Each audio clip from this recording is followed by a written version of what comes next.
Feel like say you don't if you touch yourself before you know music don't they move there, you don't enter that side. You know that time it don't matter which political party where you dey or the person where they support, it don't matter. So why it no fit be the same on election day? Why we not fit just go jelly go vote without throwing blow, throwing stone, carry stick, carry machete, curse everybody? So just remember, say after all the political wahala and the brouhaha finish, we go still go back with the rock correct music together.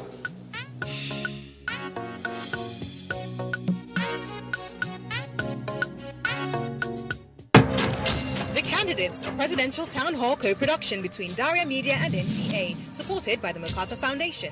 Kingsley Moghalu and running mate Umar Getso of the Young Progressive Party, Muhammadu Buhari and running mate Yemi Osinbajo of the All Progressives Congress, Omoyele Sowore and running mate Rabiu Ahmed Rufai of the African Action Congress, Atiku Abubakar and running mate Peter Obi of the People's Democratic Party. Moderator Kadria Ahmed. Town hall venue Sheraton Hotel, Abuja. Date Wednesday, 16th January 2019, with the candidates of the All Progressives Congress from 8 to 10 p.m. The candidates will be broadcast live on NTA and other partner TV and radio stations, as well as streamed online on NTA and DTV.media. If you are over 18 and want to be part of the audience, apply online at daria.media or use the hashtag NGTheCandidates or participate online using the hashtag NGTheCandidates.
Candidates, a presidential town hall co-production between Daria Media and NTA, supported by the MacArthur Foundation.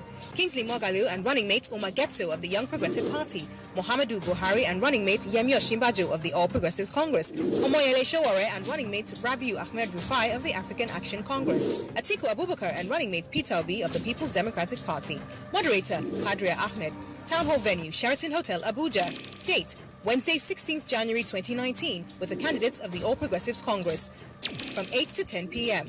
The candidates will be broadcast live on NTA and other partner TV and radio stations, as well as streamed online on NTA and DTV.media.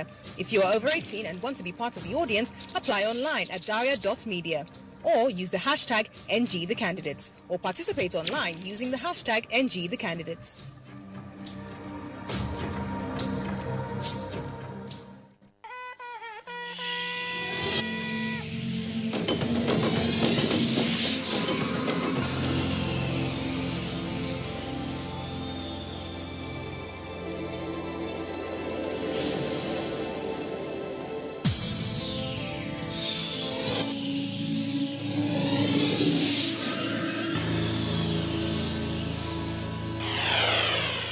NTA, you can't beat the rich.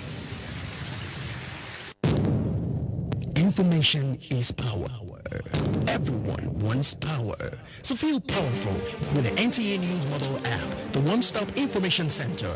Real news at your fingertip. Be the first to report by uploading first-hand information on the U-Report link, and be the first to know by simply clicking on any of the links on the sidebar for headlines, domestic and foreign news, economy, security, politics, sports, and more. Stream live on your smartphone and tablets and stay connected. It's pretty easy. Simply download NTA News app from your Google Play Store and you're good to go.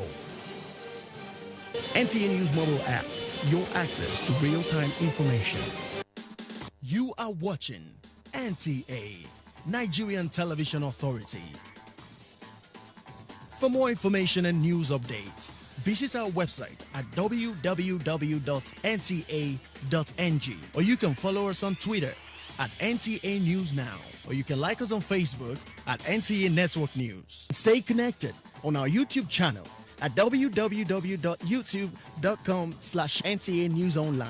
Watch our live stream at www.nta.ng/live.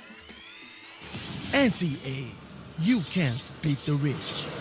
The MacArthur Foundation, Kingsley Moghalu and running mate Umar Getso of the Young Progressive Party, Muhammadu Buhari and running mate Yemi Osinbajo of the All Progressives Congress, Omoyele Sowore and running mate Rabiu Ahmed Rufai of the African Action Congress, Atiku Abubakar and running mate Peter Obi of the People's Democratic Party. Moderator, Kadria Ahmed. Town Hall venue, Sheraton Hotel, Abuja. Date, Wednesday, 16th January 2019, with the candidates of the All Progressives Congress from 8 to 10 p.m. The candidates will be broadcast live on NTA and other partner TV and radio stations, as well as streamed online on NTA and DTV.media. If you are over 18 and want to be part of the audience, apply online at daria.media. Or use the hashtag NGTheCandidates, or participate online using the hashtag NGTheCandidates.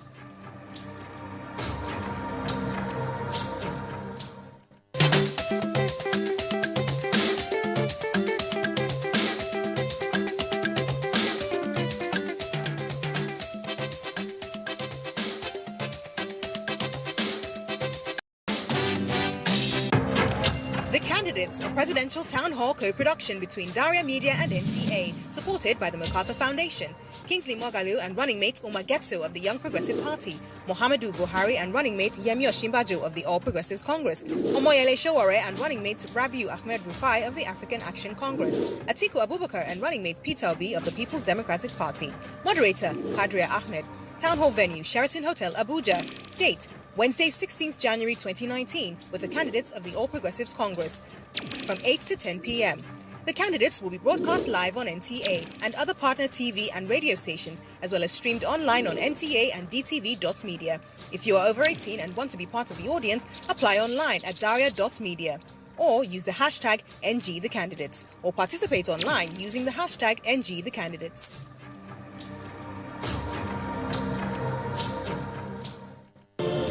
These days, people get their news and information from more media sources than ever before. Some of the news and information given are fake, unverified, doctored, and manufactured to create confusion, stir disaffection, and cause disunity. Before you believe or share any news, ask yourself, is this...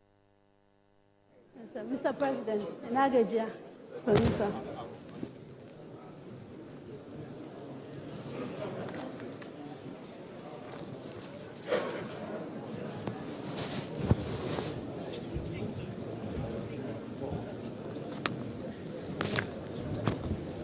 Okay.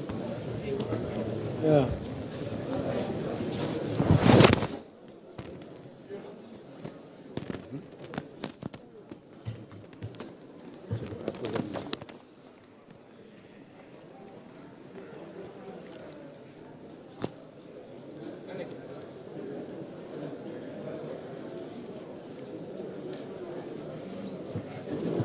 Please, can we be seated?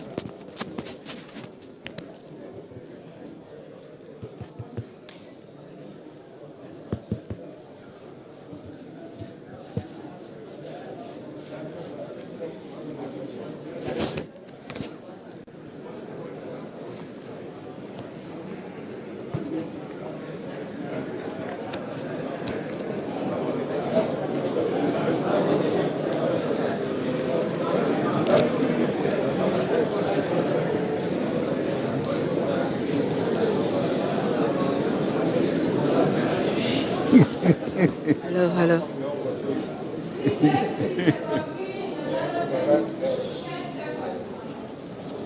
Sister.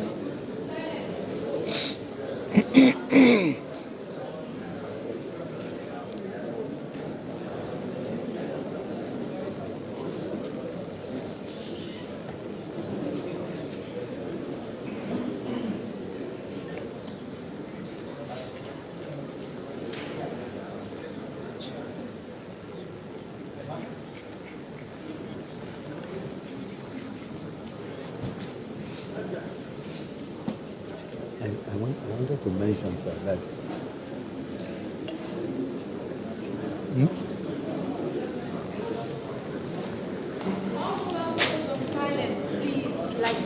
Yes. in railway, I called on railway. And then I don't know whether with the question of.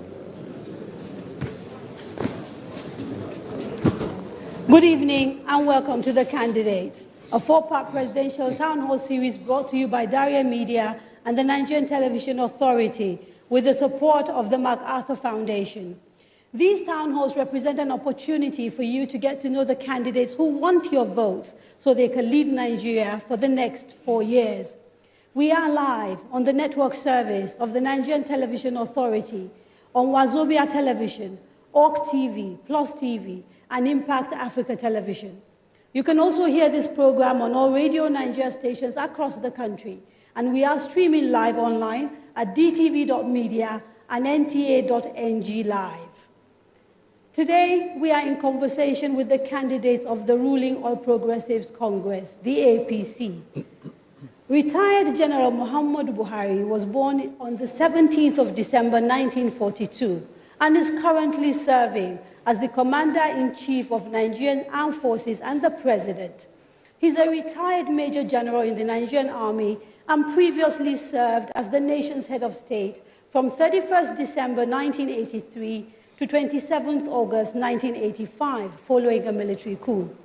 In December 2014, he emerged as the presidential candidate of the All Progressives Congress for the March 2015 general elections. He won those elections, defeating the incumbent president, Goodluck Jonathan. This marked the first time in the history of Nigeria that an incumbent president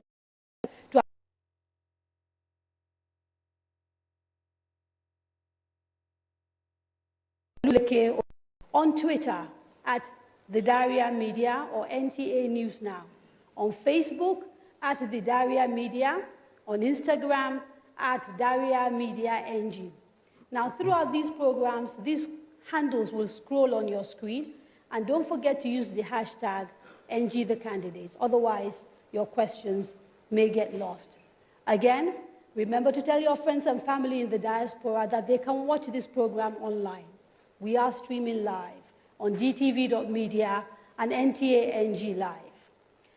Now, let me turn to Mr. President and Mr. Vice President. You've been ruling Nigeria now for close to 3, almost 4 years. You want Nigerians to give you another opportunity to do another 4 years. Why? Well, I said it much earlier at our National Executive Committee of our party, that if my party recommends me to its executive, I will contest. And I did that to save time and wide discussions among members of the party. So those who felt very strongly about it, they left the party. And the party nominated me. Why? Is because I felt that the 3 fundamental objectives we campaigned on in 2015 are still relevant. And we want to remind Nigerians to see when we started, 2015, where we are now, what we have been able to do in between this time of 3.5 years with the resources and the time available to us. Thank you very much, Mr. President. Mr. Vice President, do you want to add a little bit more to tell us a little bit more about why you think the Nigerian public should nominate you and Mr. President again to serve for another 4 years? Yes, I think so. I think Mr. President has already pointed out that we campaigned on 3 fundamental issues, namely the economy, corruption, and the fight against corruption and security. And in those 3 respects, we believe that we have laid very strong foundations, and I very strongly believe that we are on to much more progress if given a second opportunity. I very strongly take the view that the period of 3.5 years in particular has been one where we have managed to turn around a lot of what was inherited in the previous 16 years. And the previous 16 years were, in my view, a period which a lot of revenue came in, but very little appeared to have been done. And we believe that the foundations we've laid in agriculture, foundations we've laid, and I'm sure Mr. President will elaborate on that as we go on, in infrastructure, the foundations we've laid there really deserve a second time for completion. But I'm sure we'll come around to those specific issues. Absolutely. But you talked about the three things that you fought the first elections with and which you think you've done well. So maybe if we could take them one by one and see whether we can have a conversation. Let's start with corruption, because that was a big thing that the president fought on. There's a perception that the general corruption fight that we see under this administration is a little bit skewed, and that it focuses on people who are not pro-government or who are not friends of this government or who belong to an opposition party. How do you respond to those allegations? Which allegations? That your corruption fight focuses only on people who are opponents of the APC or who are not friends of the APC. Well, I think that's not a fair criticism or observation, because it's not backed by facts. I don't think there is anybody that has been pointed out as corrupt in the last dispensation, which we look the other direction. I think I can best illustrate my experiences on this. When I came in uniform in 1984, we arrested the president, the vice president, the governors, the ministers, and put them in detention and said they are guilty until they can prove themselves innocent. We put committees of investigation almost based on geopolitical zones. And those that were investigated, except two Nigerians, late Biamun Usman, a junior minister of education, and late Adam Chiroma, a governor of Central Bank, and a minister of finance, were the only people who were found to have managed their resources with integrity. But I myself eventually was arrested and detained, and those people who were found guilty of misappropriating public funds were given back what they were misappropriating through thorough committee investigation. It's not just an allegation. They were given the chance to talk. So I decided to come now, and now I have to be careful. People are just not arrested like that. But when they hold positions, if they made a wrong declaration, it's just one point. They didn't mention how many houses they have in Europe and America or Asia. And they didn't mention the companies they floated and the contract they gave them. If eventually uncovered, they are faced in court with the documents. So, Mr. President, you're here obviously referring to the case of the Chief Justice of the Federation. Or who are you referring to? Is that an example? Because you talked about people who are not declaring. This is what is topical now, and I'm wondering whether that is the case you're referring to. Sorry, you have to repeat that question again. Okay. Let me ask it another way. You've talked about people who do wrongdoing and being investigated. There are cases of people that are thought to be very close to you. An example is the former secretary to the federal government, Malam Babachir, allegedly accused of taking money that was meant for IDPs and awarding contracts to himself. As far as we know, the EFCC has not investigated him, even though he has lost his job. He is one of few other examples of people who are in government, who've got petitions against them in front of the EFCC, and the EFCC is not investigating. And the general perception is that the reason why those investigations are not taking place is because these are people who are either close to the government or who are in government. Well, I'm not too clear about your question, but if you can mention the names. I'll give you an example. Yes. I said Babachir, the former SGF, the Minister of Housing, Mr. Raji Fashola. There's a petition in front of the EFCC by an NGO. And as far as I know, that has not been investigated. So I'm trying to understand whether you are aware of these things and if this is part of, as it is alleged, part of a policy not to investigate people in government. Well, we can't, to be fair to individuals, I told you why I have to be careful. And if anybody, the public should help us, if there are strong allegations, and people backed it up by evidence, bank accounts, names of companies floated, contracts awarded, then we take them before the courts through EFCC and ICPC.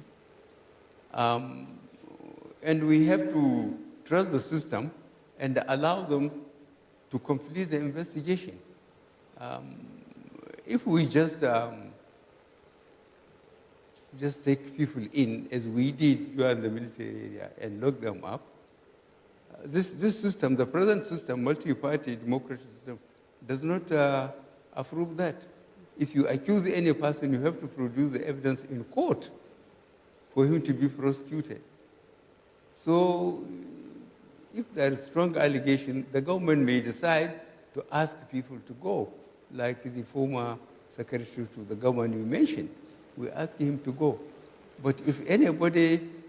But the question is, after asking him to go, how come he hasn't been prosecuted? Which is what Nigerians are wondering. If there was a strong enough evidence to ask him to go, it means there's an indication that maybe he did something wrong. Why hasn't he been presented before a court and charged with corrupt practices? It's still before. I think the matter is already before the EFCC. And I believe that, in fact, a directive has been issued regarding all persons who have cases before the EFCC. I'm sure that you will find that each and every person who has an allegation against them and has been duly investigated will be put on trial, without a doubt. Each person. Okay. Let me specifically come to you, because the National Assembly has also raised what they say are concerns about money that was misspent within the presidential unit on the Northeast. You chair that unit, and they say you basically appropriated money without going through due protocol. How do you respond to that allegation? No, I think the allegation was that some money which was approved for the emergency intervention in the Northeast was without appropriation. Yes. But that's not correct at all. And we pointed out very clearly to them that while I was acting president, the sums of money in question were duly appropriated. As a matter of fact, if they had looked, and we've shown all the evidence to them, and I do not think that we have since got a reply from them, what we were able to show them was very clearly this. The CBN, that's the Central Bank of Nigeria, controls the strategic reserves, agricultural strategic reserves. They are the ones who would raise a memo to me saying specifically what was required for the Northeast intervention and where the funds will be taken from. The funds were taken from what is called a rice levy, which is a duly appropriated fund. And after that, I then approved the sum of money, properly appropriated. Are you at all concerned about some of the allegations raised about that, the spending with that particular fund and the way they are running the affairs of the agency? I'm not at all concerned about it. I believe that, unfortunately, a good part of that was politicized, and, allegations are flying here and there. That was a very comprehensive, very comprehensive process. What happened was that after the World Food Program had said that they were no longer able to feed the numbers that they were feeding before, there was a need for us to intervene because hundreds of people were coming out. So it was an emergency situation? Oh, yes, it was an emergency situation. And then what then happened was, we then took a very detailed process. I said it started from the central bank and the strategic reserves. We have 4 companies that hold our strategic reserves, and they are major grain companies: Olam, Walcott, Dangote. I believe there's one more that I can't remember their name. They hold the strategic reserves for the central bank. So everything was done properly. The Nigerian armed forces, the army, the air force, the navy, all of them, the police, all of them were involved in the distribution process, including the air force. Each service chief sent a senior representative to be involved in the process of distribution. We then went a further step. We created an office in Maiduguri where we have a tracking device. We could actually see the buses, the trucks, as they went from point to point from our offices in Maiduguri. We then included members of the National Assembly from the Northeast Zone to ensure that they were carried along and they understood what exactly. So why do you think the National Assembly would make such a serious allegation? Well, the National Assembly, as you know, I think that what they were saying was, and the reason why they were saying whatever they said, it will be left to them. But I think that as far as we are concerned, we went through the appropriate process and we did the distribution appropriately. I don't know exactly. If you look at the entire report, the only line of that report where there was any kind of allegation, at least against me, was to say the money was not duly appropriated by the National Assembly. But we proved that that money was duly appropriated by the National Assembly, and there was no further allegation, as far as I could see, concerning my participation as acting president at the time. Now, the National Assembly, in talking about this, quoted Section 80, subsection 4, which basically says that you can't appropriate any money, whether it's from the consolidated account or anything considered public funds, without going to the National Assembly. And in their view, that process didn't take place. The point I'm making is that their view was absolutely wrong because it wasn't based on facts. We provided for them evidence that they obviously did not have at the time when they were making their conclusion. And that evidence was the fact that the Central Bank of Nigeria was the one that originated the memorandum from an appropriated fund. That fund is called the rice levy. The rice levy is a line item in our budget, so it's already appropriated by the National Assembly. Okay. So I think that they were wrong. Yeah, let's open up the conversation.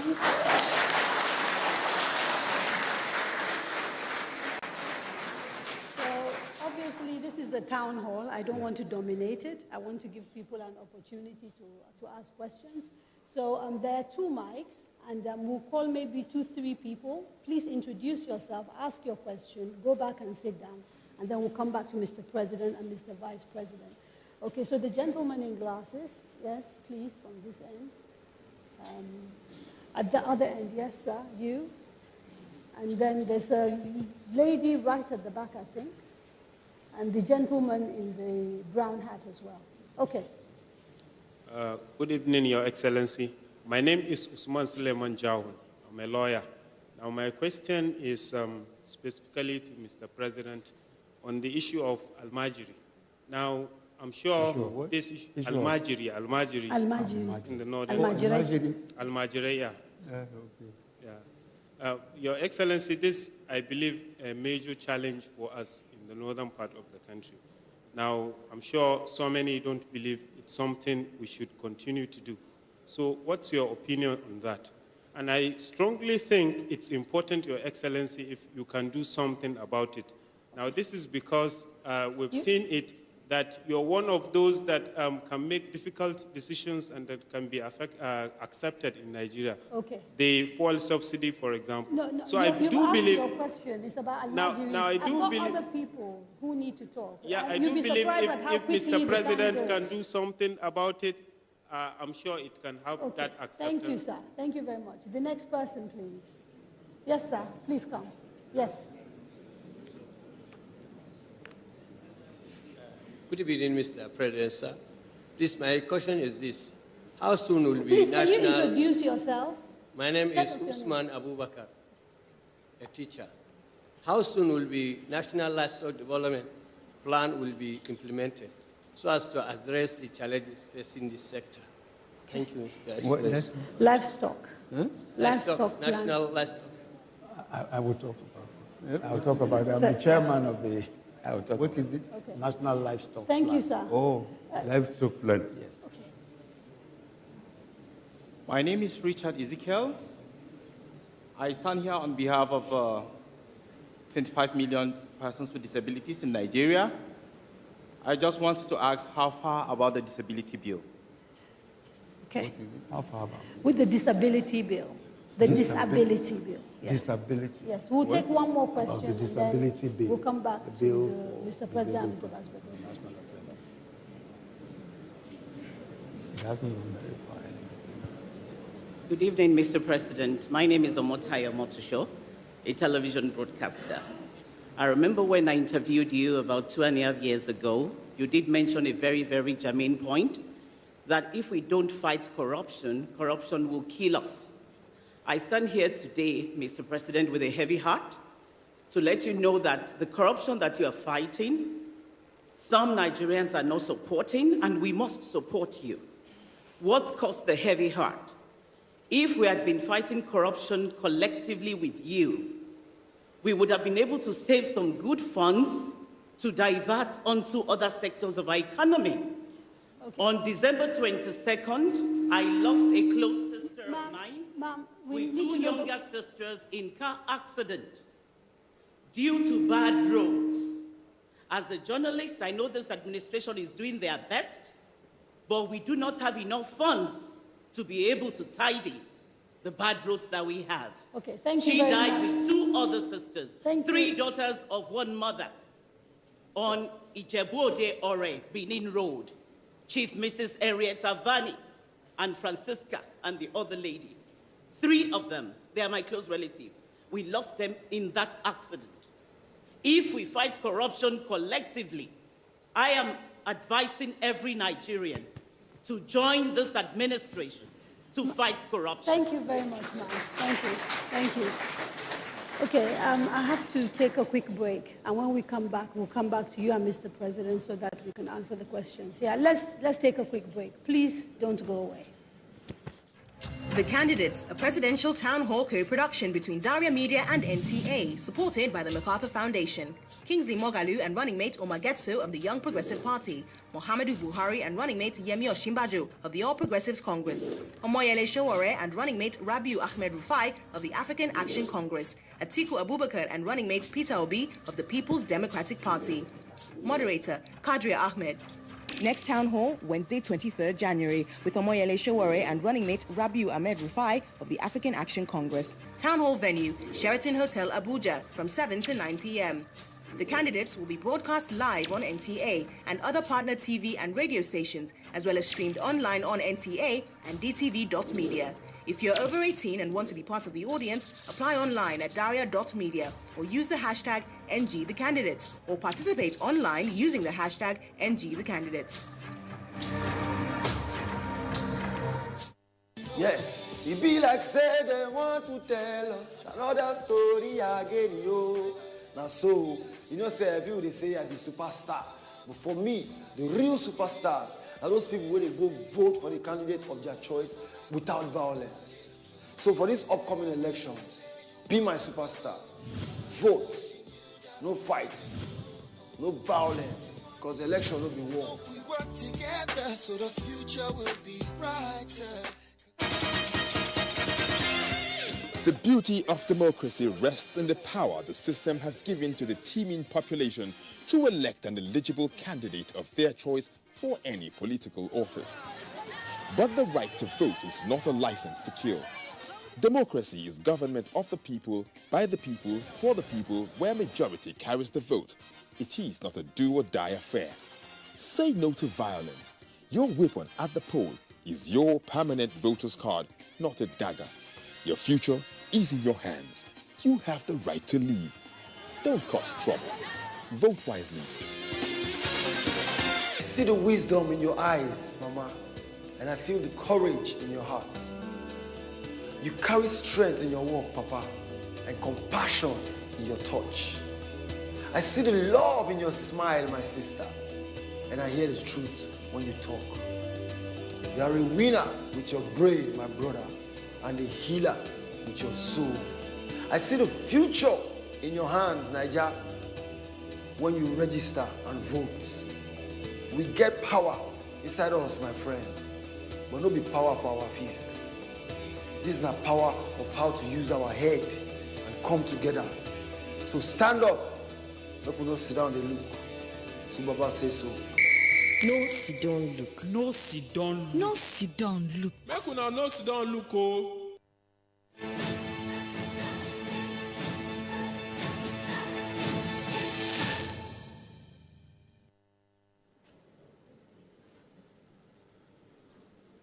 Welcome back. You are watching The Candidates, a presidential town hall series brought to you by Daria Media and the Nigerian Television Authority with the support of the MacArthur Foundation. We are in conversation with the presidential and vice presidential candidates of the ruling APC, the incumbent president and, of course, the vice president, retired General Muhammadu Buhari, and Professor Yemi Osinbajo. A quick reminder for those watching at home, you can still take part by sending your questions using the social media handles scrolling across the screen. We will do our best to ask as many questions as possible. Mr. President, Mr. Vice President, before the break, we took a few questions from members of the audience. There was a question about what your plans are for the Almajiris in the north. There was a question about the livestock plan. And finally, there was a question about the disability bill, because there are about 25 million people thought to live with some form of disability in Nigeria. And people are interested in knowing what this government is going to do about improving their situation. Yes, sir. So maybe we start with the Almajiri with Mr. President. Yes, what the Almajiri case, I think we have to look at the 3 tiers of government responsibilities: the federal, the state, and the local governments, and the allocation of resources, revenue allocation formula, and so on, relative to the resources available to the country. Monies are dispensed to that 3-tier government system. So the question of Almajiri's case, this lack of virtually primary, the basic education, are all local government problems.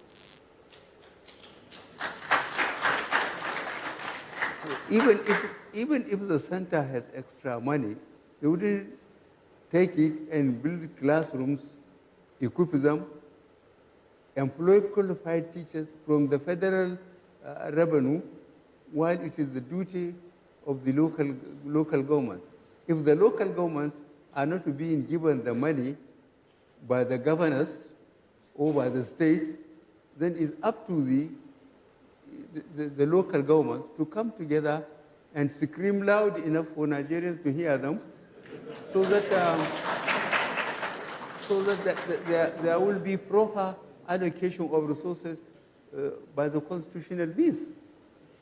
Mr. President, that's for the Almajiris. Yes, sir. Let me just ask a little follow-up questions regarding that. Part of the frustrations that some people have with the way Nigeria is structured is that we seem to have sometimes confusion. So technically, we'd sort of say something like primary education resides with local government, but then you have agencies like the Universal Basic Education Agency, which is a federal agency and which has some role to play in primary education. And part of this confusion is why people will say, for example, we need to restructure and move some things from exclusive list, from concurrent list to the residual list. What are your thoughts regarding restructuring, particularly in relation to education? Well, my thought is that firstly, there must be a lot of education, and this I recommend should be led by the press to expose what the relationship, how effective the governments are dispensing to local governments monies, from the center. If that is not done, then it is very difficult for the federal government under this dispensation to enforce education at all levels by the respective states, either the state, the local governments, or the center itself. I will give, I think, some examples of this. In some of the investigations, it was uncovered that local government chairmen were made to sign for the money that are supposed to be their allocation, but they will only be given about 25% of the money. The rest will be taken by the governor. There are investigations in some of the states that are showing that. So I am expecting the press, on behalf of the people, to make an in-depth investigation and expose corrupt governors, and local government chairmen. Thank you, sir. Would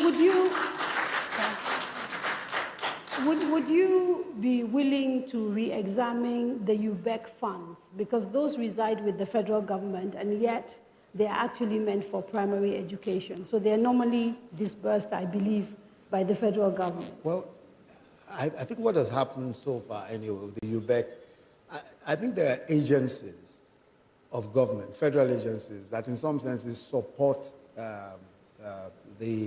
support local government and states. But the bulk, clearly, primary education, as Mr. President has said, lies squarely in the hands of local governments and all of that. But I think with UBEC, what happened with UBEC is that UBEC has an arrangement where they say if the state, if there's 20 million for a state, they'll say, well, the state should bring its own counterpart funding of a certain amount of money. It could be 20% or 25%. Now, that percentage is what the states ought to bring to the table before they have access to the UBEC fund. Most states never accessed the UBEC funds. They simply said they didn't have the counterpart funding. But what has happened? Don't you find that problematic, though? Excuse me. What has happened now? What has happened now is that from the Paris Club refunds that was given to the states, the federal government now paid off all of their counterpart funding. So all states can now access UBEC funds without any hindrance whatsoever. Okay. Now, the other questions are to do with disability and with the livestock plan. Yes. The livestock plan, I think... The disability? Yeah, okay, we'll start with disability. Yes, Mr. President. Well, I honestly cannot remember the plan being taken to the National Assembly and how much they have commented on it and sent it back to the center. It's the same thing with the disability bill. There are so much with the National Assembly. And unfortunately, as I mentioned, I expect, honestly, the elite, the press through the elite, to keep an eye on the activities, on the bills between the executive and the National Assembly. If the executive send a bill, they can hardly put it in the budget unless it is returned from the National Assembly with their comments or their recommendations. So we will find out what's happening with that bill with the National Assembly, and then maybe But we'll a come lot back to of that. time has been wasted. Right. Okay, Mr. President. Now, I'd like to do a little follow-up question regarding this livestock, because we got a question from a listener, and I'll try and dig up their name, where they were asking, how do you intend to bring a permanent stop to the difficulties and the conflict going on between farmers and herdsmen? I don't answer the question. How do I? No. Yeah, so the conflict, Raise your voice. the conflict between farmers and herds, yes, and herders. Well, what happened started from Benue State was unfortunate. And we foresaw that. When I say we, I mean the federal government. And we asked the Minister of Agriculture and Rural Development to go to the archives and find out the gazettes from the First Republic, where those incredible leadership of the First Republic, there was cattle route, there was grazing areas. With limited resources, they put windmills, earth dams, and even veterinary clinics. But subsequent very important personalities encroached on the cattle routes, on the grazing areas. And if a herder has 200 cattle, they have just eaten, whichever their way to the water point, they will just go through there. And I think the Minister of Agriculture and Water Resources have produced the maps, the encroachment. But these are old maps, and this is today's problem. So we might have had a solution to this many years ago in the 60s with the routes and everything, but clearly that solution is no longer tenable now. And so the issue is, these are urgent problems that we're facing now. People are dying, people are getting killed, conflict is breaking out. What are we going to do about it, like now? What we are doing about, we have already started, and we have to ask, especially the governors. The movement is from north to south, and it's quite predictable. After the harvest, you know, the cattle have to move southward for water and pasture. And then our borders, for example, between Lake Chad and Benin Republic, about 1,400 kilometers with Niger alone. And look at the Cameroon's one. And to effectively survey that border, when structures were tampered with in terms of cattle routes and grazing areas, it is very difficult.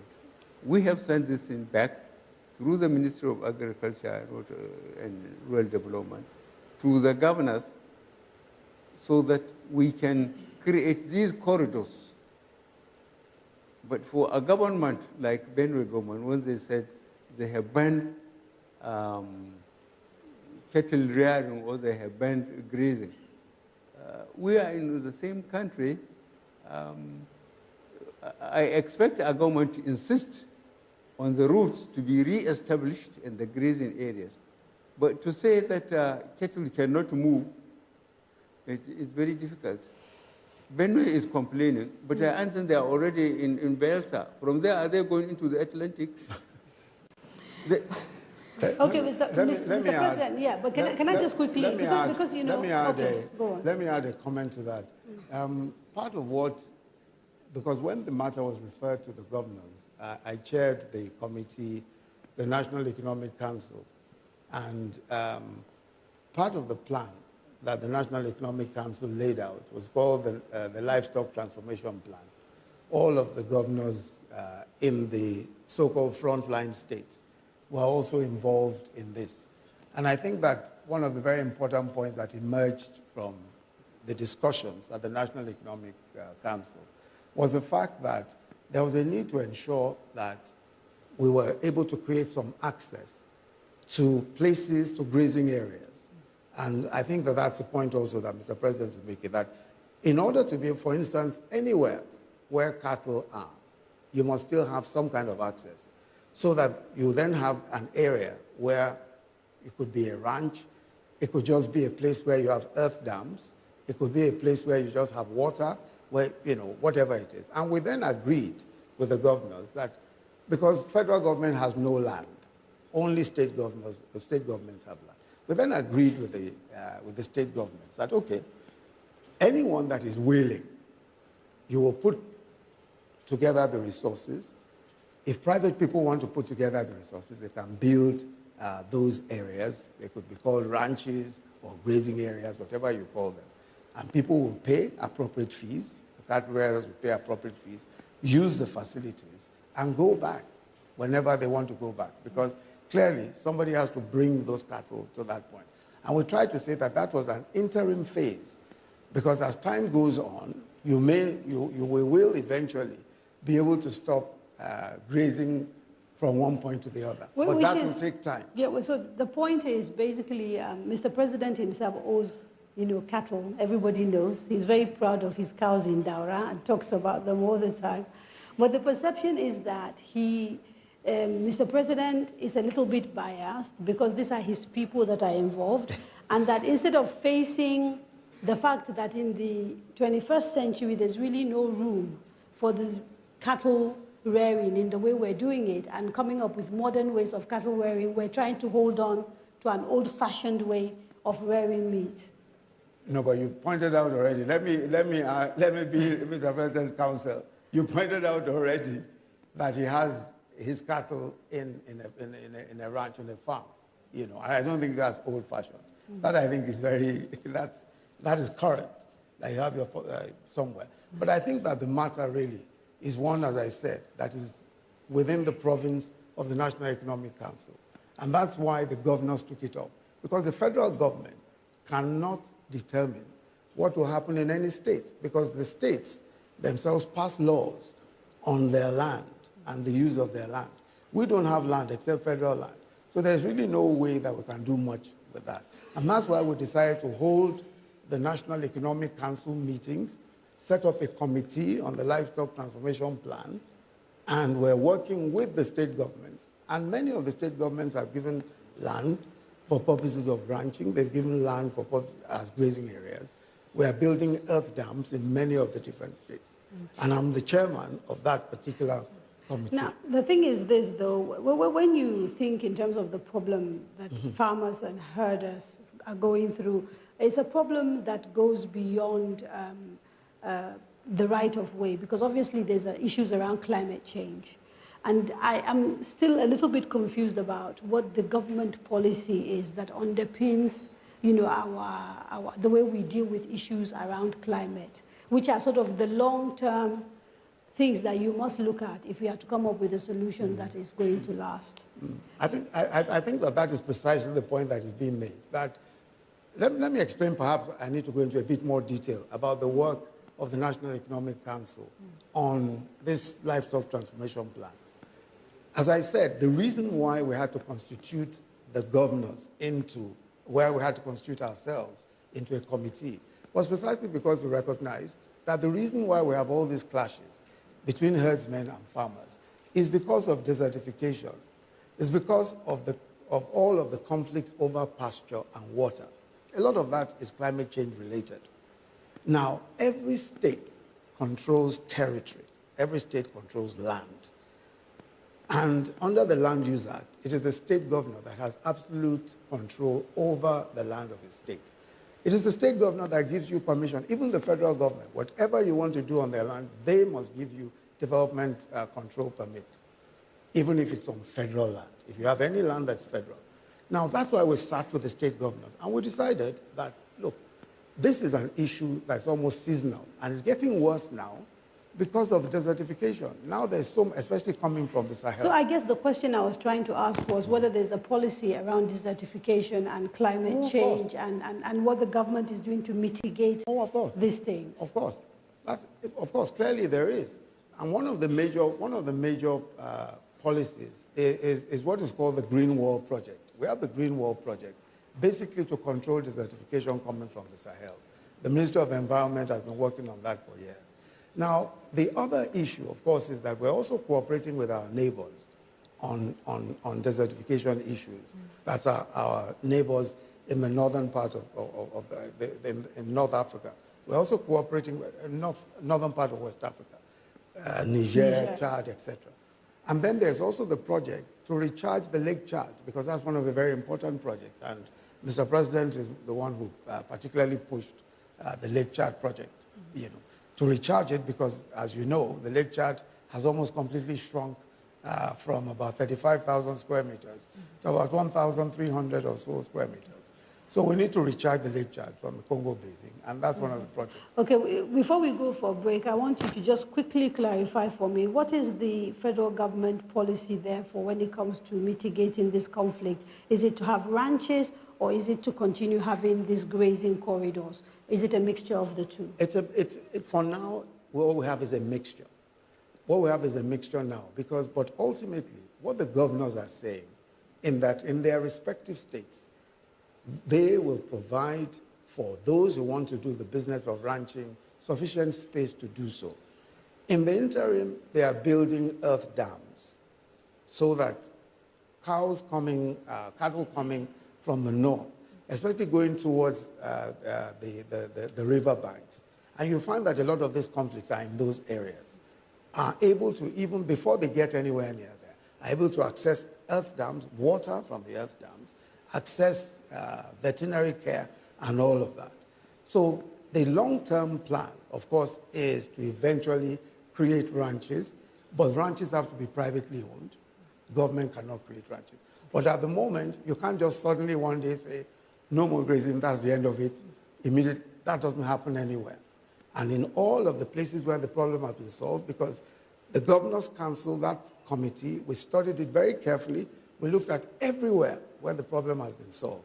And it was a gradual process. It's that same gradual process that we're going through. Okay, we will take a quick break. Don't go away.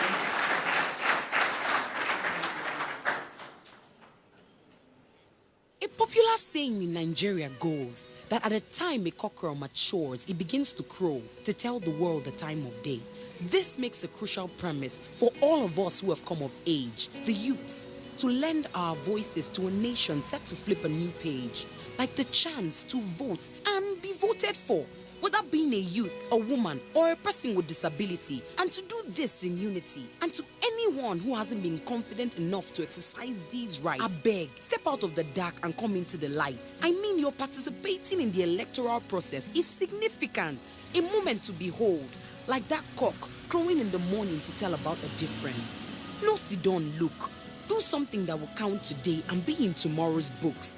The elections are coming. Register for and get your voter's card, your power card. As a citizen, and especially as a young lady or lad, lend your voice, use your voice, talk, say, and tell the world the time of day.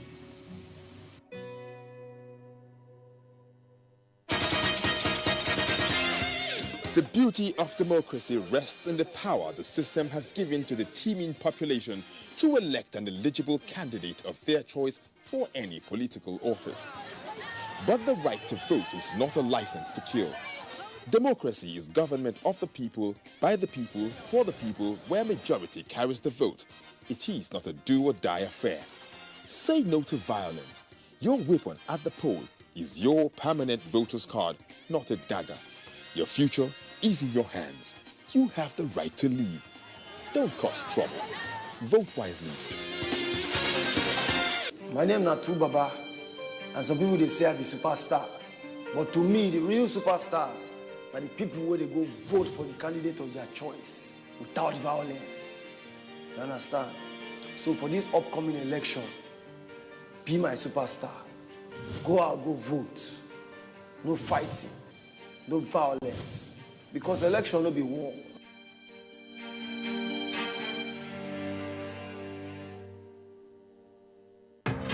The Candidates, a presidential town hall co-production between Daria Media and NTA, supported by the MacArthur Foundation. Kingsley Moghalu and running mate Omar Getso of the Young Progressive Party, Muhammadu Buhari and running mate Yemi Osinbajo of the All Progressives Congress, Omoyele Sowore and running mate Rabiu Ahmed Rufai of the African Action Congress, Atiku Abubakar and running mate Peter Obi of the People's Democratic Party. Moderator, Kadria Ahmed. Next town hall, Wednesday, 23rd January, with Omoyele Sowore and running mate Rabiu Ahmed Rufai of the African Action Congress. Town hall venue, Sheraton Hotel, Abuja, from 7 to 9 p.m. The candidates will be broadcast live on NTA and other partner TV and radio stations, as well as streamed online on NTA and dtv.media. If you're over 18 and want to be part of the audience, apply online at daria.media or use the hashtag NGTheCandidates or participate online using the hashtag NGTheCandidates.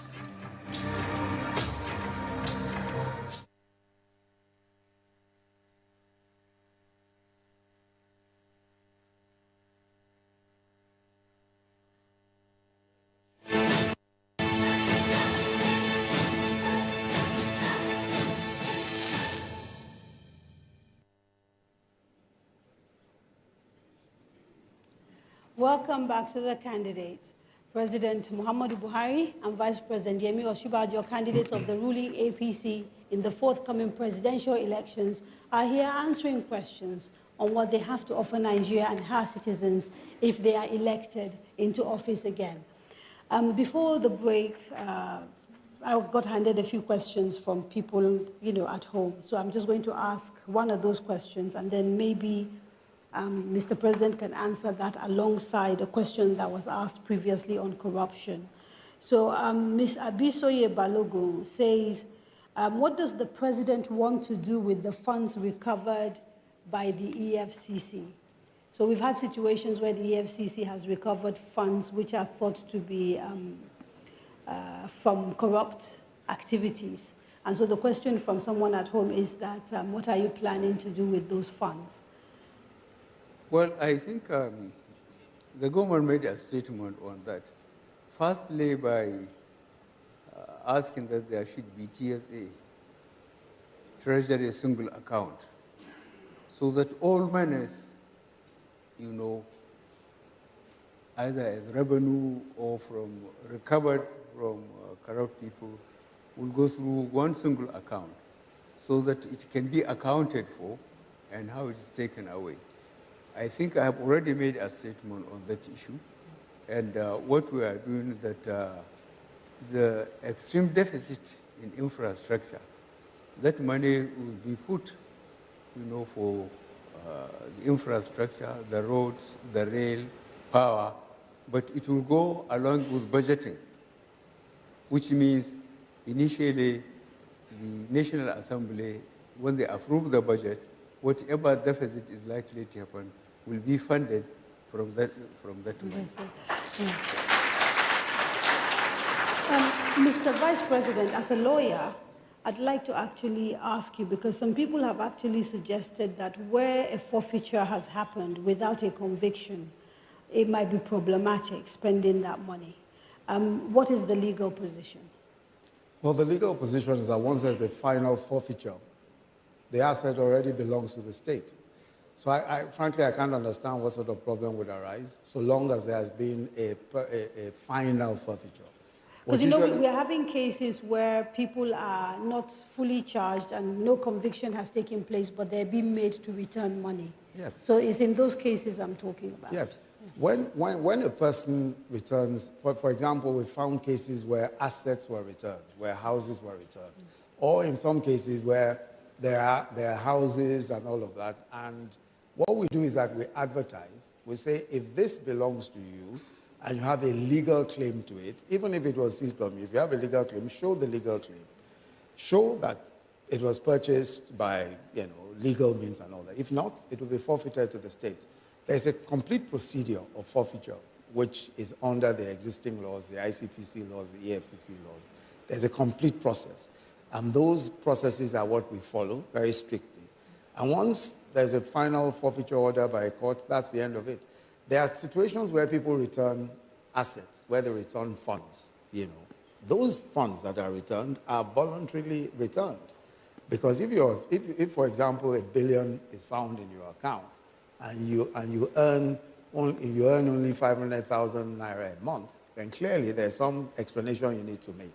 Most people would rather voluntarily return the fund rather than going to any arguments with the AFCC. And in such cases, we simply forfeit. So what is the basis for deciding who you're going to prosecute and who you're going to just allow to just return funds? Because we've had a mixed bag. We've had people who've had assets taken away from them and they're walking the streets. Nothing has happened to them. We have people whose assets have been seized and they're being tried. What is the rationale that determines who gets persecuted and who walks away? Let me say straight away that there is no distinction. The mere fact that someone has returned assets doesn't mean that they are free and can walk away. And there are so many people walking the streets who are on trial, by the way, because you are on bail almost within, days of your being brought before the court. So that's not the problem. What happens, though, is this.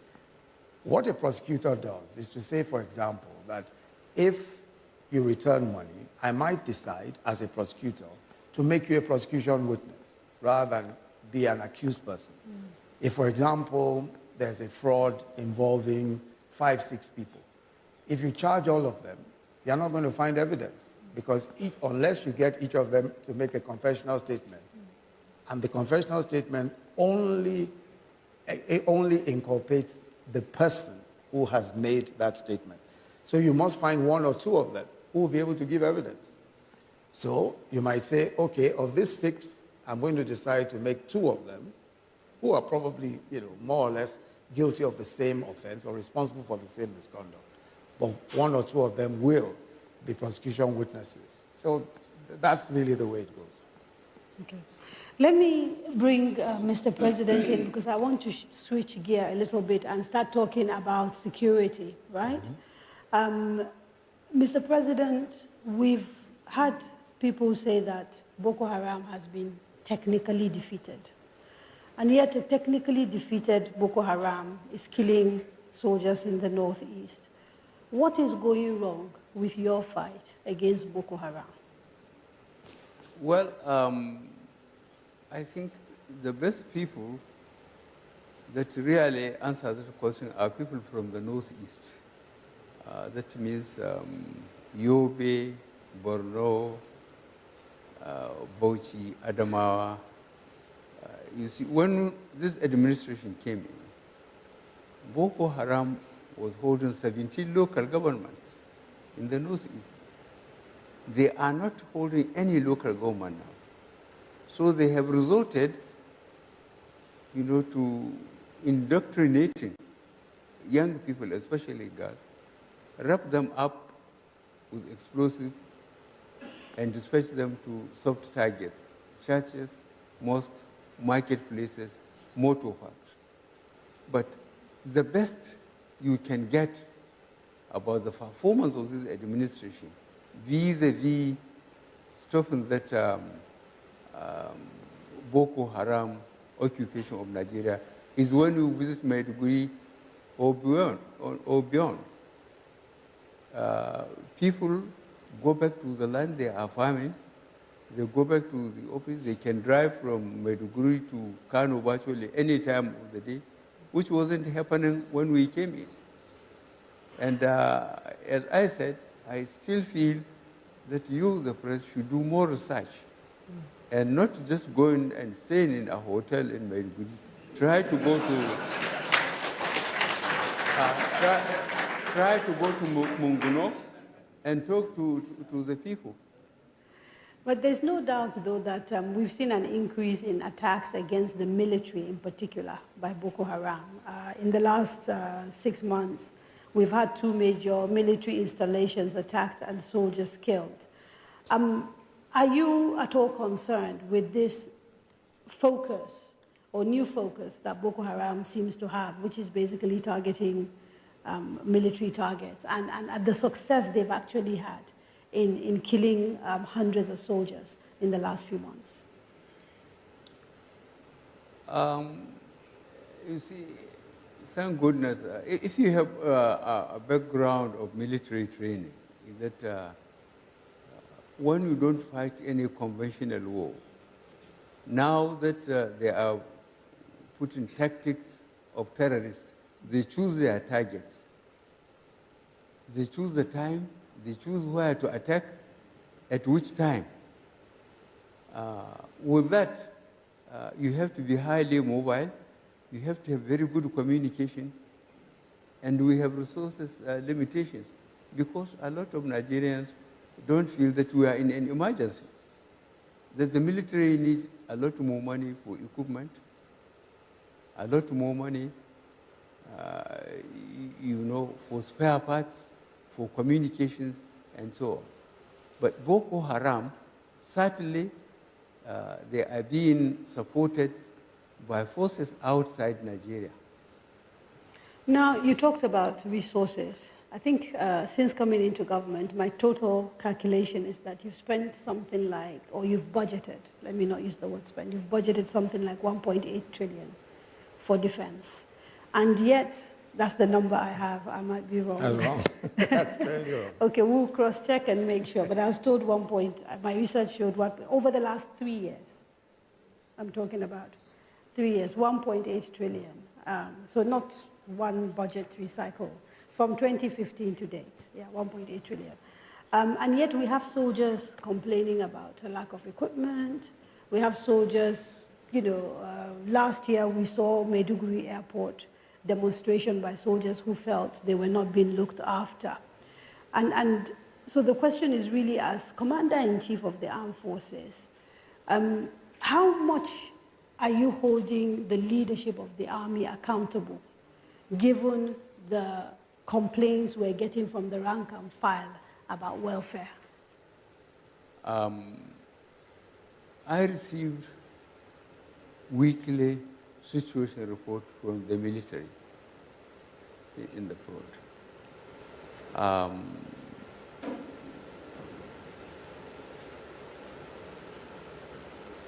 It's extremely difficult, to accuse, the soldiers of going to the extent of demonstrating. But the consequences of that now was that the Army Command has to put investigation, court-martial officers and men for demonstrating, because soldiers are not supposed to demonstrate. And then the action the military is taking against in the front line, let me call it Maiduguri the front line or the northeast, is not normally given to the press. Because on the trial, those who have been tried, if they are not found guilty, they are supposed to be reabsorbed and posted out. But those found guilty are sentenced by the court-martial. And this is being done. Okay, so the concern, though, for ordinary Nigerians is that soldiers appear to be getting punished for being whistleblowers, for indicating that all is not well with the military hierarchy, and that the military hierarchy is not spending the money that it is allocated on soldiers and their welfare. Are you not concerned at all about that? Certainly I'm concerned. Where we get officers who short-changing troops, either misappropriating their ration accounts or they are not paying them in time. But one of the things I did when I came back clearly, and I got the governor of the central bank involved, was that as far north in the country, there are banks. And soldiers are allowed to open 2 accounts. One, where their families are, and make a written allocation. And then they take the balance wherever they are. And that was being done. So we foresaw that because the experience I had in my military service, to make sure that there is no longer pay on the table. so that paymasters cannot shortchange them. So you're not convinced that there's anything untoward going on with the military budget? That's what it sounds like, that you're not convinced that there's a case to be answered by the hierarchy of the military. That's what it sounds like. Well, the system, I believe the system is still working. Otherwise, there would have been a complete breakdown. The system is working, but it's much more difficult. And don't forget, there are soldiers that think they should only wear a uniform to get the security, mainly the material security, salary, allowances, and accommodation for the family. If you ask them to go to the front, they will put the gun down and disappear. Yeah, but isn't part of the problem is that not many people feel that Nigeria is a country they can now sacrifice for. People do not feel like Nigeria is looking after them, and therefore they can look after Nigeria. No, that's not even fair. Why do you say that's not fair? No, that's not true. If you look at the sheer number of Nigerian troops that have died, have laid their lives on the line, and we just recently celebrated the Remembrance Day, the commitment of Nigerian troops to this country is unparalleled. There's nowhere else in the world to say any suggestion at all that Nigerian troops are not prepared to lay down their lives for the country is certainly not the case at all. And I think that's certainly the case for the majority, but we are also saying there are soldiers. If you go on social media, there are videos of soldiers complaining about the fact that they're not being looked after, that they don't have boots. And, and that the demonstration, certainly in Maiduguri, was not something that journalists manufactured. This was soldiers protesting their terms of engagement. And so the question is, are there things that are going wrong within the military and which this government, for whatever reason, seems really reluctant to investigate? Because we've not heard of anybody saying, this is enough concern for us to do something about it. No, but frankly, my take on that is that if there are issues, if, for example, they are assuming that there is any misappropriation of government funds, there's a process, there's a clear process for ensuring that that is not the case. And if people are found responsible, we've had investigations on military spending, and if people are found to be guilty of those things, they will be prosecuted properly. I think that's it. Okay. There's Amma Mata Suleiman. She had a question to ask Mr. President. Is she in the crowd? No? Okay, we'll take a few more questions. On security, please. If you have questions on other things, can you wait until a little bit later? Let's finish with the issue of security now. Questions on security? Yes, sir. The gentleman over there. The gentleman right at the back, and then maybe the one right at the back there in blue. Yes. If you just come and line up, please. Yes. Good evening, Mr. President. It's an honor for me to be here this evening. I think we've done very well. My name is Andrew Ogboro. I think we've done very well in the last 4 years by the numbers. We are the world poorest. We have 13 million out of school. There is poverty. There is hunger. Our universities are on strike.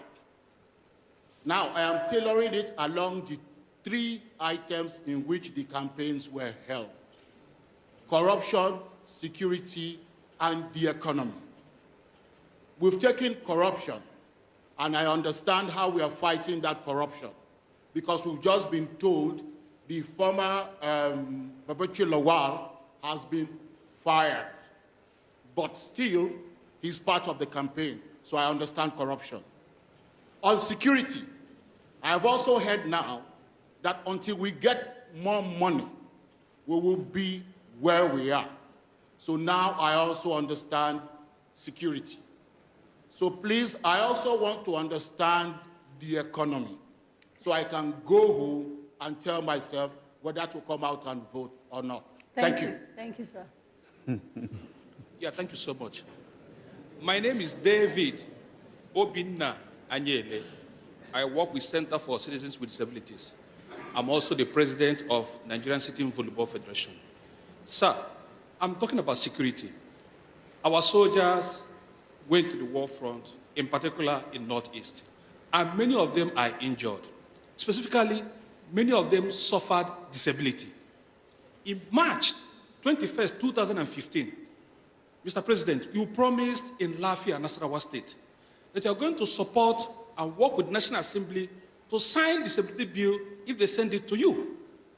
On the 18th of December 2018, the National Assembly transmitted the disability bill to your office. Sir, my question, how do you protect these Nigerian soldiers that have suffered disability by signing a law that will protect them from discrimination and harmful practices? Thank you, sir. Thank you. Good evening, Mr. President and Mr. Vice President. My name is Ayo Oyalo.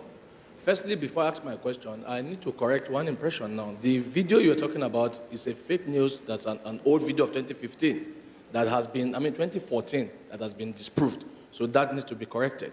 Now, to talk about security, first and foremost, the president has said clearly about people spending 16 billion on power, and we don't have the power yet. So my question is, Mr. President, if you are re-elected, do you have any plan to deal with such people? Because the truth is, if people continue to steal and they get away with it and nothing is done, then people will continue to steal. So what is your plan to deal with people who have stolen Nigeria patrimony and are still walking free if you come back? Thank you. I'd like to intervene. Yes. I'd like to intervene on the question that Mr. Ogboru asked. Okay. Because it really has to do with the economy, the question of poverty and all of that, and where we are today, just so that Mr. Ogboru can vote. Mr. Ogboru, let me take the question on Nigeria being the poorest. Now, if you look at the MBS figures, that's the Nigerian Bureau of Statistics figures, as of 2012, Nigeria had 112 million people in extreme poverty. 2012. If you look at the figures today, going by those same figures, they say about 86 million, but higher than India. Now let me explain, and let me put this in perspective. From 2010 to 2014, Nigeria earned the highest ever from oil revenues. In 4 years, Nigeria earned 383 billion. Yet, poverty figures went from about 82 million to 112 million in 2012, and the numbers continued. That's the reason why we had a poverty problem. Unfortunately, with the resources we had, poverty was not addressed. Poverty doesn't disappear overnight. When people are poor, they remain poor unless the government does something about it. Nothing was done, despite the highest revenues in our history. In 3 years of our own government, 3 years, 94 billion is what we made from oil revenues. Compare that to 383 billion. Oil at some point was 110 to 114, and we had poverty figures of 112. Now, what did we do from the point of view of the economy to alleviate poverty? We started the largest program for social investment in the history of this country. That's why we have the conditional cash transfers. We're giving the poorest people in our country today 5,000 naira every month. We are only able to give we're hoping we'll be able to give about 1 million to start with. But in order to prevent stark poverty and malnutrition, we're doing our homegrown school feeding. We're feeding 9.2 million children every single day in public primary schools. Aside from that, the trader money and market money that we're doing, the trader money and market money, these are loans to the poorest. And let me give you an example of the trader money. Trader money, we're doing... Yes. About the fact... Can you hear me now? Yes. You talked about the 2012 figures of poverty, how it's 100... So what has happened in the world is that it used to be that extreme poverty was measured at people who live on less than $1 a day. It's now less than $2 a day. And maybe that might explain the differences in the numbers that you've quoted. No. I'm not even quoting those numbers to show that what I'm merely saying is not that poverty has reduced considerably. No. It seems to have increased. I'm saying, no. I'm saying that what has happened now is that we're dealing with the issue of poverty. We're now dealing with it. When we earned money, when we earned a lot of money, there was no program. The program that was in place, the Sure P program, who can point to a sensible beneficiary? Who can point to a credible Sure P program that alleviated poverty? Who can? Let me finish the point that I'm making. Now, with the trader money, for example, I'll give you just one example. We're giving 2 million market women. We're giving 2 million of them loans starting with 10,000 naira. These are petty traders. Some of them, their inventory is not more than 2,000 naira. We give them 10,000 naira. When they pay back, automatically, electronically, they get 15,000. When they pay back, they get 20,000. And it goes all the way up to 100. And we're going to give 2 million people. All of that is 20 billion naira. Just 20 billion naira. Now, let me tell you what. There was a government in this country where $292 million was withdrawn weeks to the elections. Weeks to the elections. Another 40 billion was withdrawn weeks to the election. We have all the evidence. We've shown the evidence. Poverty at that time was still at 112. Today we're spending a mere 20 billion for 2 million people. If you calculate just $100 million, that today's money is 36 billion naira. If they had spent that 36 billion naira, more people would have moved out of poverty before we took office in 2015. Okay, let us not talk.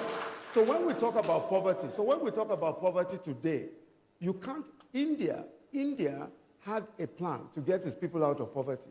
That's how come India has even overtaken us. The first plan to get people out of poverty, a credible plan, is what we have in place. We're spending 500 billion. We're spending 500 billion in our budget. Poverty doesn't disappear.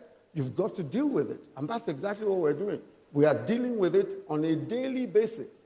We have a credible program. We're ensuring that that program works. And that's how it's done. Okay. All of today, isn't it incredible? And Mr. Oboru, you too should find it completely incredible that people who squandered the kind of money, when oil was $100 a barrel, poverty was at 112 million extremely poor. Those same people today come and ask the sorts of questions and say, oh, but we're still poor. We're poor because nobody took the trouble to get people out of poverty. Okay. And that's what we're doing today.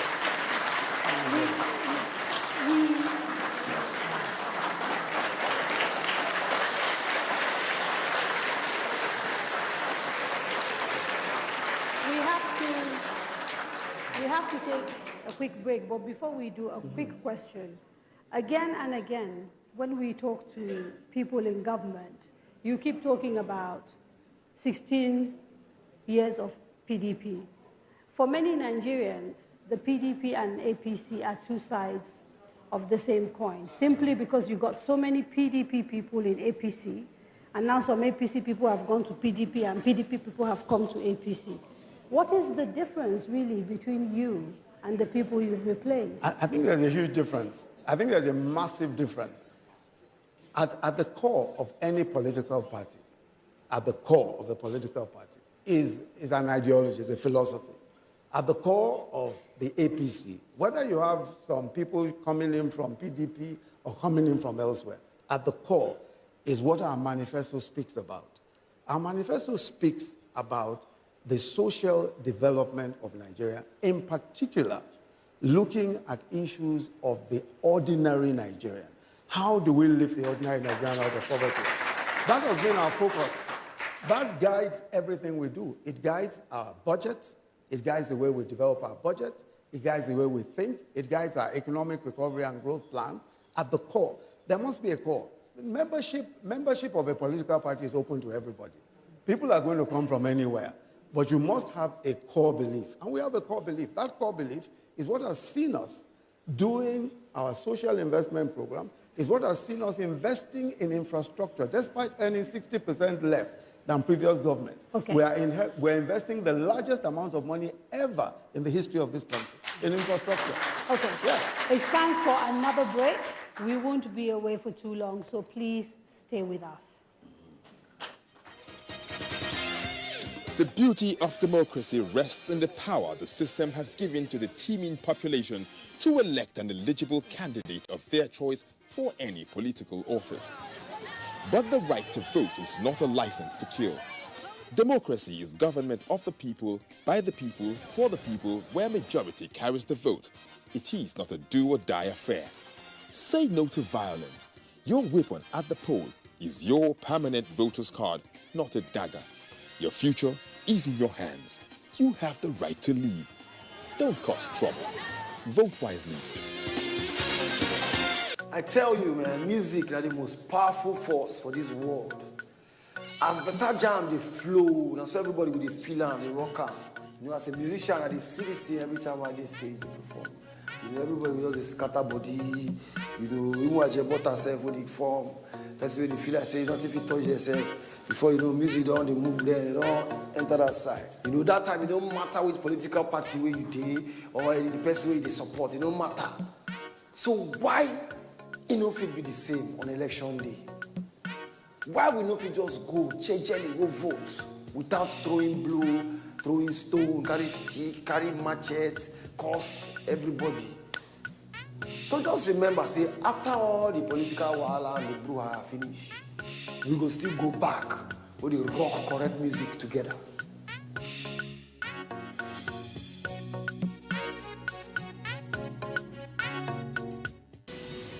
A popular saying in Nigeria goes that at the time a cockerel matures, it begins to crow to tell the world the time of day. This makes a crucial premise for all of us who have come of age, the youths, to lend our voices to a nation set to flip a new page, like the chance to vote and be voted for, whether being a youth, a woman, or a person with disability, and to do this in unity. And to anyone who hasn't been confident enough to exercise these rights, I beg, step out of the dark and come into the light. I mean, your participating in the electoral process is significant, a moment to behold, like that cock crowing in the morning to tell about a difference. No sit down, look. Do something that will count today and be in tomorrow's books. The elections are coming. Register for and get your voter's card, your power card. As a citizen, and especially as a young lady or lad, lend your voice, use your voice, talk, say, and tell the world the time of day.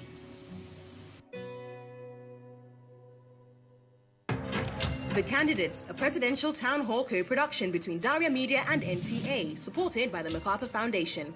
Kingsley Moghalu and running mate Omar Getso of the Young Progressive Party, Muhammadu Buhari and running mate Yemi Osinbajo of the All Progressives Congress, Omoyele Sowore and running mate Rabiu Ahmed Rufai of the African Action Congress, Atiku Abubakar and running mate Peter Obi of the People's Democratic Party. Moderator Kadria Ahmed. Next town hall, Wednesday, 23rd January, with Omoyele Sowore and running mate Rabiu Ahmed Rufai of the African Action Congress. Town hall venue, Sheraton Hotel, Abuja, from 7 to 9 p.m.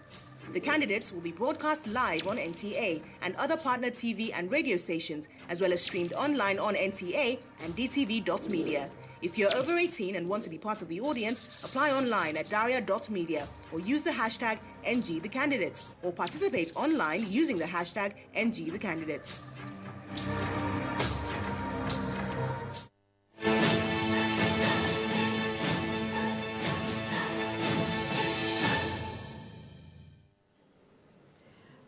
Welcome back. You are watching The Candidates, brought to you by Daria Media and the Nigeria Television Authority with the support of the MacArthur Foundation.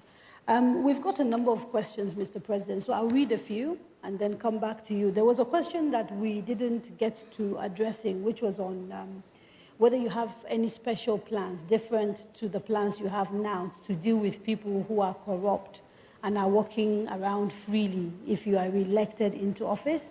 There was the issue of the connection between corruption and infrastructure. I don't know if you want to talk to that. And I'm going to ask two more questions, and then we'll take them together. The gentleman or lady who wrote this didn't say their name, but they said that there are some categories of military retirees who fought on the Nigerian side during the Biafran War and are yet to get any form of pension because they didn't complete the number of years to be entitled to pension, whereas their counterparts who fought on the Biafran side against Nigeria are receiving pensions because they were pardoned. Is there any plan to address this? And then the final question, because we're talking about corruption again, why has your government remained silent about the corruption allegations against the governor of Kano State, Abdullahi Ganduje? And why have we even seen you standing next to him at a rally? So, 3 questions. These are all directed at Mr. President. It's to me. So corruption, yes, let me recap again just to remind you. The first is corruption and infrastructure. Yes, well, fighting corruption, I think I have already made a comment on that much earlier on. But the important thing is that you cannot catch Nigerian on paper because we have got all the regulations laid down in the ministries, in the parastatals themselves, government offices. So it's a question of effective supervision. Effective supervision using the accountant general, the auditor general, to make sure that budgets are studied and then accounts, are checked and making sure that those who mismanage public funds are punished. I think this government, as I said about a week ago, I will have to ask EFCC and ICPC to make a comprehensive, submission to the public about what has been recovered and from whom. People are voluntarily bringing money, and we are seeking the cooperation of the United States and Europe to please help us recover assets from those countries. These are quite detailed and are documented, and I think we have to, it's high time we go to public with it to show that how much is recovered. And with TSA, that amount of money, nobody can remove them unless we do it through the budget and through the office of the president. So in other words, Mr. President, the question here was trying to find out whether you would do anything new. You're saying you're going to carry on with the same strategy if you are re-elected in terms of the fight against corruption. Because I think the questioner was trying to find out if you had other plans in addition to what you're doing now, if you come back as president. Okay, so the questioner was trying to find out if in addition to what you are doing today to fight corruption, there are plans to do more if you are elected into office again, or whether it's going to be more of the same strategy. I think that is quite obvious. Okay. As I said, we are following a tedious way of doing it. We have to go through the documents. We are lucky the banks are cooperating, and we go and find out people who were living beyond their means, or where contracts were given for projects and they were not executed, or are not executed according to signed agreements on specifications and so on. And that takes time, because what we found out is a nasty process. You get a determined Nigerian patriotic, pass through university, this is NYSC. If he served 5 years under a crook, he eventually becomes a crook. And we cut the top, we removed permanent secretary, we removed some directors, but these people that are coming up, some of them were involved in mismanagement of resources. I find this problem extremely difficult, and we have got the legal problem. Unless You have got your documents through the banks, through companies, and you take them to the court, you are not going to get any decision. So you're sounding as if you're a little bit frustrated at the slow pace of what you see as your fight against corruption. You said? Are you getting a little bit frustrated by the slow pace of the fight? I can't afford to get frustrated.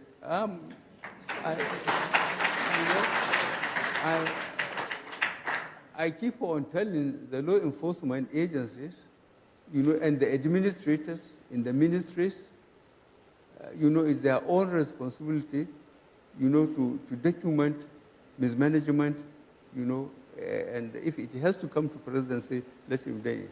I can't ask, to be elected, on security, economy, and fighting corruption. And then I get frustrated because some people are not cooperating. I cannot afford.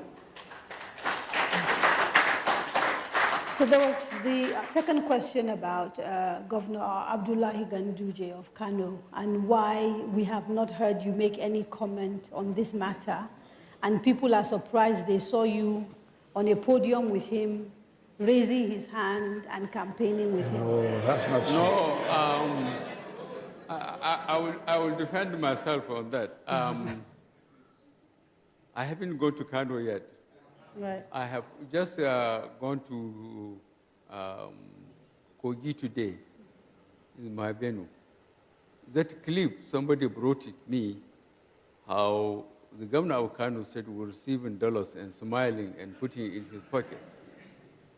I don't know the extent of technology used, and I can't understand it. Now, because the State Assembly has taken it, they have gone to court, I decided, not to talk about it. And the State Assembly, constitutionally, they could have dealt with that. But then again, the matter was taken to court. Okay, but what are your thoughts about that video? Do you have any personal thoughts? Do you believe that video is fake, or do you believe it is legitimate? You can't say. No. He can talk for himself. He doesn't know. As I told you, I have seen the clip. I don't know how much technology was used, but can Ganduje fail to trust somebody to get the money to him? He has to take it directly himself, smiling. I honestly am completely overwhelmed, and the system has given me some relief. It is in the court, it is in the State Assembly, so let them as much as possible deal with it. But Kano, this thing has received a lot of publicity, and I hope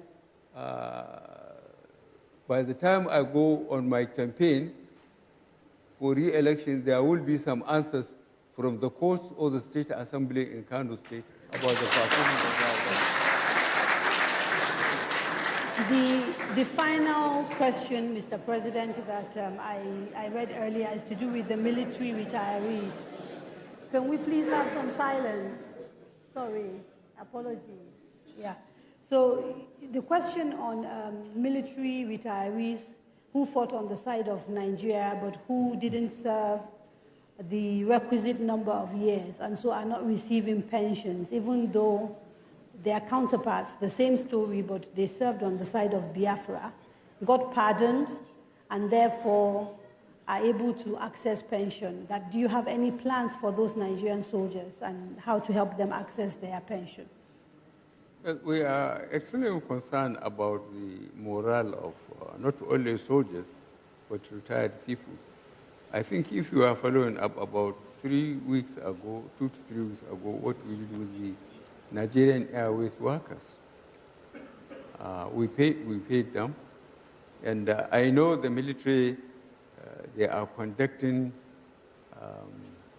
checks through military hospitals and record offices about people who are retired.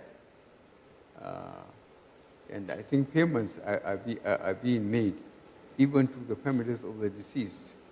There had been so much fraud, from records, to physical, even wounded soldiers, those who were incapacitated. And this government is going back to the records, checking with the hospitals, checking with units, and the record officers about soldiers. And I believe, of recent, what we have done with the airways workers and so on, we are doing it in the military. It was a continuous exercise.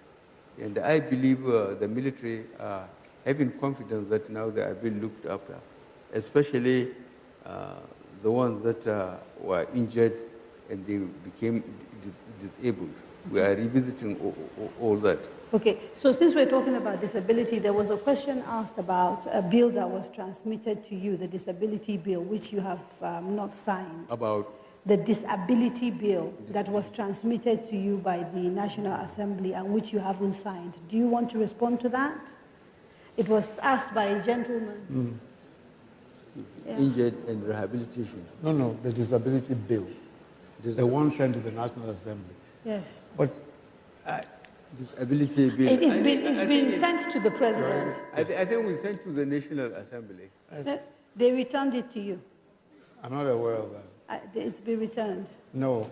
Even as of Wednesday, there was a demonstration in front of the National Assembly where they were saying that they were giving the National Assembly 7 days to transmit the bill to us, to the presidency.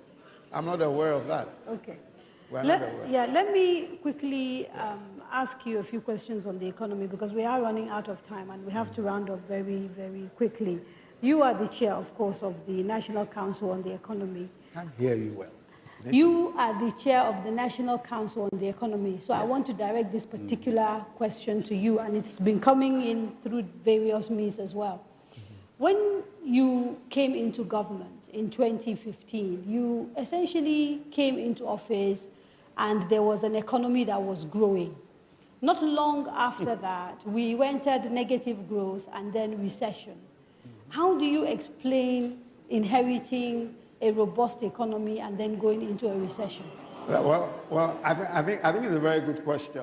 But let me tell you, first of all, that as of 2013, the Minister of Finance, Ngozi Okonjo-Iweala, the then Minister of Finance, had already indicated clearly that the country was going into a recession. As of 2014, we were already going into about 3% growth, 4% as of 2015.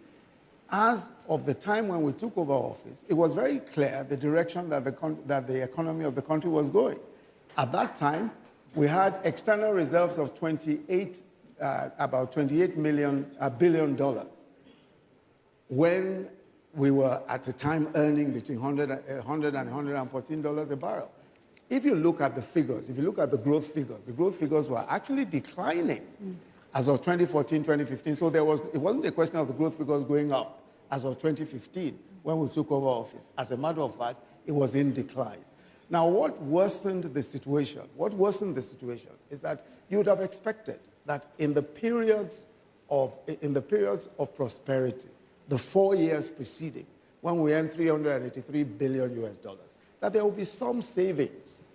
Even the finance minister then, Okonjo-Iweala, complained that there were no savings and that there ought to have been savings.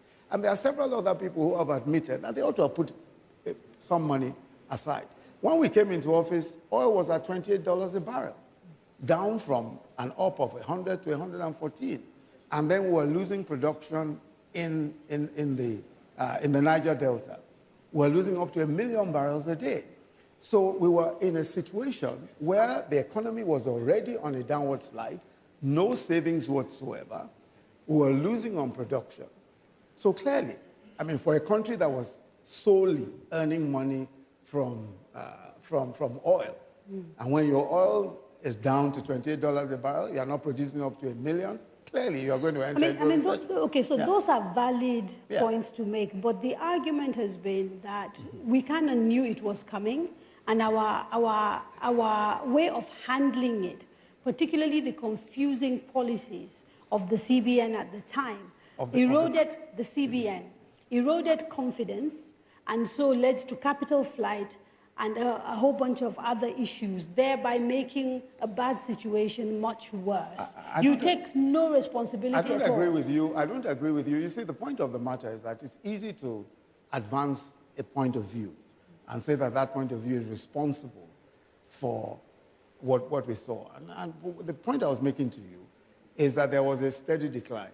Obviously, if the CBN took the view, for example, that at $28 billion in our external reserves, we have to rationalize foreign exchange in order to ensure that only those things that we needed could be imported. That's the point of view that they took. I think that whichever way you chose to slice it, we probably would have ended up in much the same place. What we did in order to be able to improve our circumstances was first to say, for agriculture, we decided that, look, from importing $5 million of rice every single day, we want to be self-sufficient in rice. So today, we're practically self-sufficient in rice. We're importing only 2% of what we used to import as of 2014. So, and we've saved so far $24 billion. Sorry, just give me a second. Just give me a second. Okay. Compared to 2014, when we were earning $100 to $114 a barrel on oil, with $28 billion in foreign reserve, we have foreign reserve today in excess of $40 billion, earning 60% less. So I think we deserve, I think to a certain extent, we deserve, some bit of accolades for that. Just two quick questions. Are you at all concerned that over 20% of our budget, something like, I think, 2 million, goes on interest to pay loans? Because that has been something that people has looked at as an indicator of the fact that our economy is a little bit less than healthy. That's number one. Then number two, on the issue of rice. On the issue of rice. There is some suggestion that there's a lot of smuggling of rice through our porous borders, and that's why the official numbers have actually gone down, but that we're actually still bringing in rice. It's just not coming through official channels. Okay. All right. Yes, sir. Let me take the first question on debt. Yes. With debt, the question that you need to ask is, what are you borrowing for? Every country in the world that wants to make serious development, that wants to undergo some serious development, borrows money. We, at the moment, our debt to GDP is one of the lowest in the world. It's about 20%. And if you look at comparator countries, Ethiopia is in excess of 50%. Ghana, that people cite, is in excess of 60%. Several countries of the world, 70 and above, we are still very low debt to GDP. Now the point of the matter, the DMO, yes, for example, the recommendations that they've made about sort of the percentages we're already way over those recommendations. Is that not a problem? No. Let me tell you, let me explain so that you'll understand this better.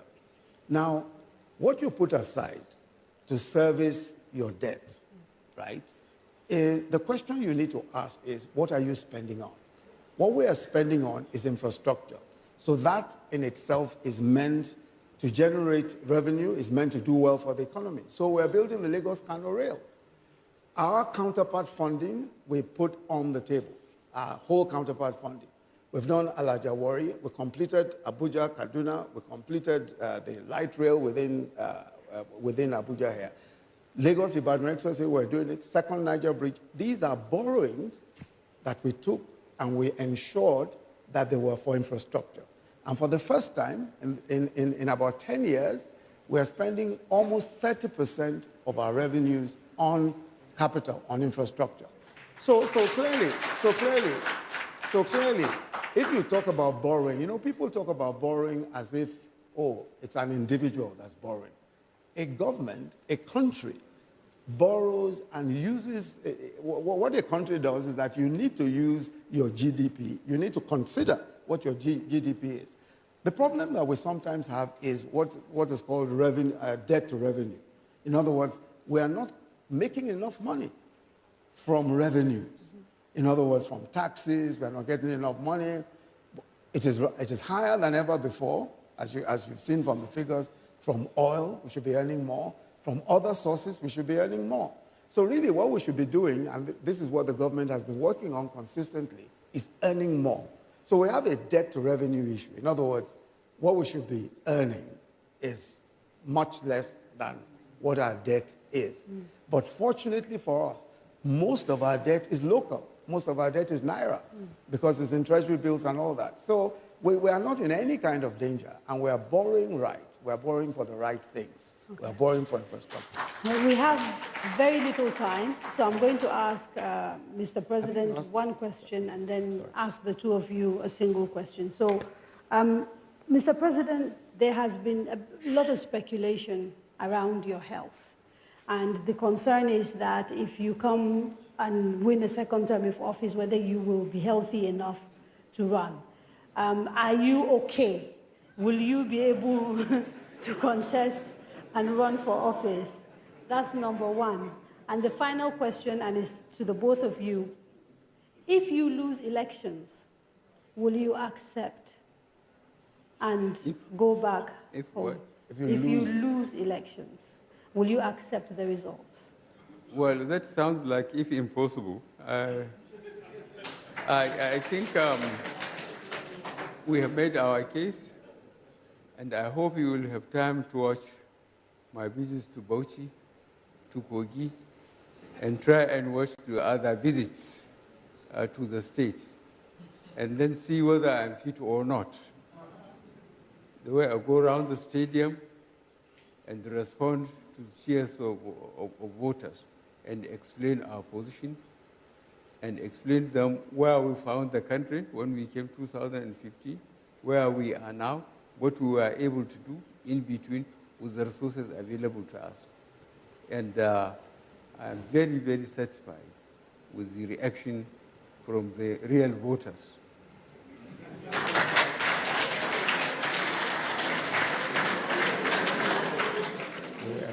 But still, if something happens and you lose elections, will you accept the results?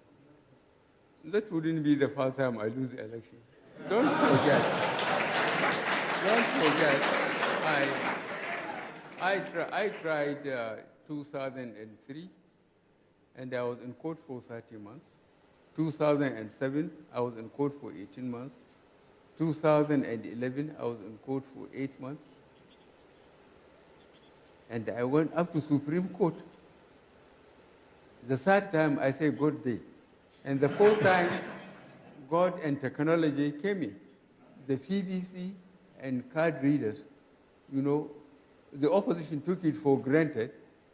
Before, what they used to do, sit down, look at constituencies or states, allot marks or allot seats in constituencies, and they say anybody who disagrees should go to court. Now, most of my voters are looking for the next meal. Where do they get money to go to court? So they say, God day. And eventually, God day. Thank you. Thank you very much, Mr. President. Thank you very much, Mr. Vice President. Sadly, we have run out of time, and we have to leave it here. I'd like to thank Mr. President again and Mr. Vice President for making themselves available for this program. The next edition of the candidates will take place, God willing, in exactly 7 days, from 7 to 9 p.m. It will be a live show once more, and we'll be talking to the presidential and vice presidential candidates of the African Action Congress, Mr. Omoyele Sowore and Mr. Ahmed Rufai.